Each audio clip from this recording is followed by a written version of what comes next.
is your place for everything you need to know about Lake Forest football, soccer, and more. Now it's time for your host of the Lake Forest College Sports Zone, Cam McGuire.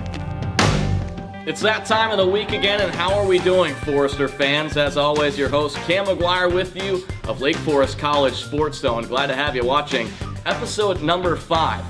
The Lake Forest College football team, they finally traveled on the road for the first time this season. It would be 400 miles to the Twin Cities, where they found themselves on the campus of McAllister College, 46 degrees and cloudy for the kickoff. The Scots up 7-0 after scoring on the first possession of the game, but the Foresters answered with a touchdown of their own when Jagan Cleary connected with Andrew Siren for a 7-yard touchdown. Siren's first touchdown as a Forester. Fast forward to the second half, all tied up at 14, and just a minute and 43 seconds into the half, Cleary finds John Rawl down the right sideline, giving the Foresters the lead 21-14 on the 34-yard hookup.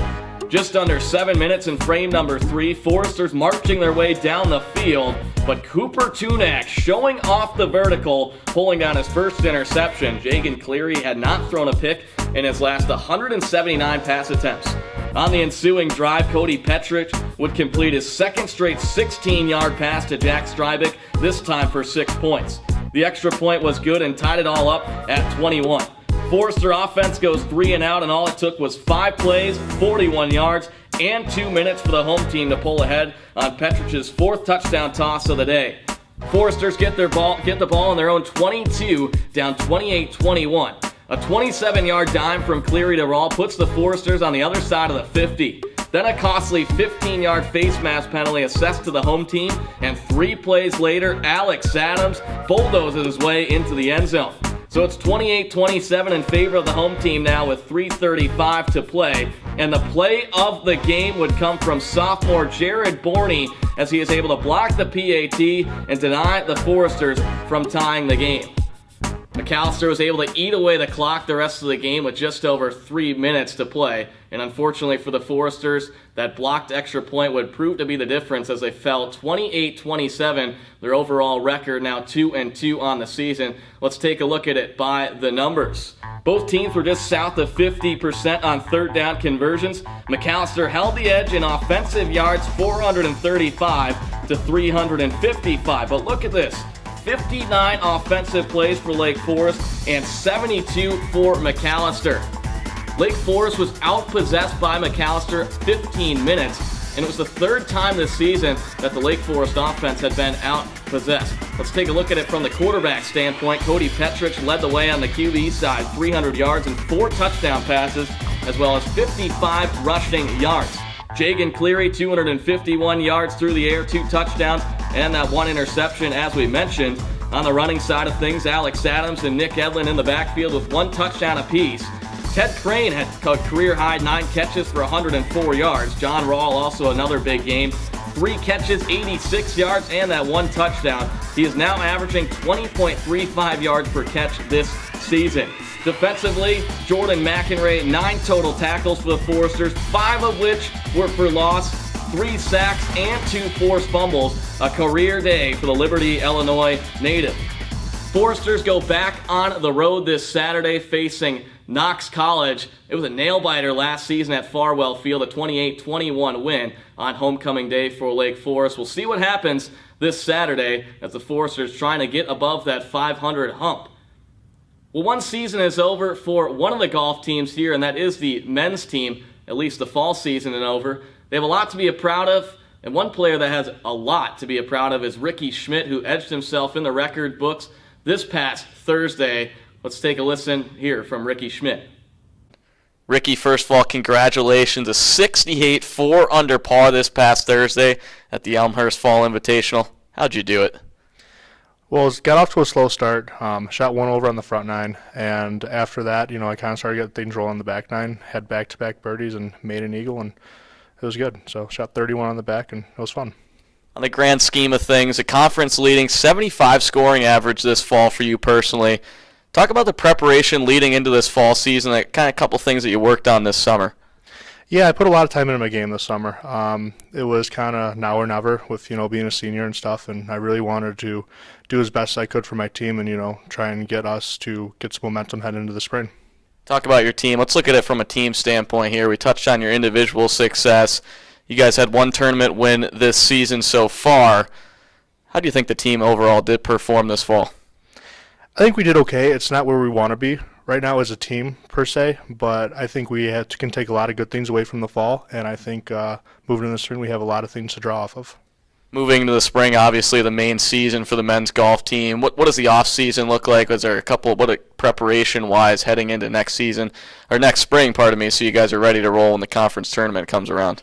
Yeah, we're going to have workouts this winter, and we have our golf lab that we're going to put a lot of time and effort into, and we have our spring break trip at the beginning of the spring, and I think we can do a lot of good this winter, and we'll be good heading into the spring. All right, Ricky, thanks so much for your time. Once again, congratulations on that 4 under par. Thank you.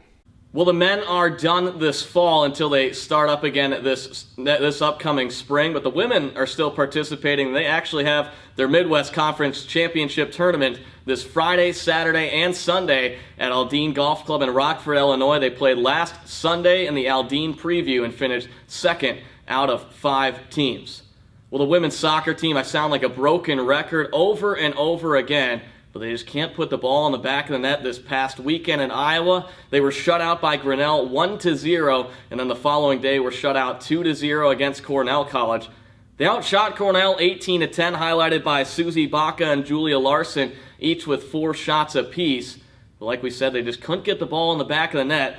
And the women, just one game this week, the non-conference matchup, the last non-conference matchup of the season. They head to Kenosha, Wisconsin this Saturday to take on Carthage College. That's how the women have been doing. What about the men? Well, they also traveled to Iowa last weekend, just like they did last season. They had a very dramatic win in double overtime against Grinnell last year, 5-4. How would they fare this year? Fast forward to the 14th minute, Lake Forest down 1-0, but Sal Gloria with the penalty kick, and he's able to beat the goalie, finding the bottom right corner. Still in the first half, tied at 1, 14 minutes later, after missing the last 3 games due to injury, Lucas Guy with an absolute rocket outside of the box, giving the away team a 2-1 advantage. Now in the 84th minute, you think the first goal was pretty? How about once again outside of the box? A 2-goal game for Guy and called a 3-1 victory for the Foresters. They fell the next day to Cornell, a score of 2-1. Jacob Opiala with the lone goal. He assisted on both of Guy's goals the day before. Just like the women, the men's team, one game this week. They're going to travel to Green Bay, Wisconsin on Saturday to take on Midwest Conference opponent in St. Norbert College. The volleyball team opened Midwest Conference play this last Saturday, and the record in conference play 1-0 after taking down Knox College 3-0, improving their overall record against the Prairie Fire 24-6. Had it been at home in a week, and this past Tuesday, they would take on Carthage College, looking to snap a 7-game losing streak. We head inside the gym for this one, and we start in set number 1. Foresters off to a slow start as they found themselves down 10-2. Lake Forest was able to grab 5 of the next 6 points and eventually even up the score at 14 thanks to this ace from Isabel Donnelly. ACE. You heard it here, Olivia Dreves with back-to-back aces, giving the lead to the home team 23-19, and it would be a kill from Grace Larson, giving the Foresters set number 1 25-20. Carthage took set number 2, and my oh my did Lake Forest respond well after that.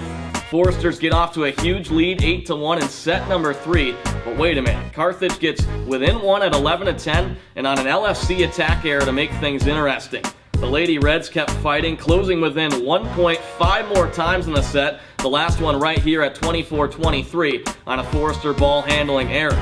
Isabel Donnelly, her 6th kill of the set, would give the advantage to Lake Forest 2-1.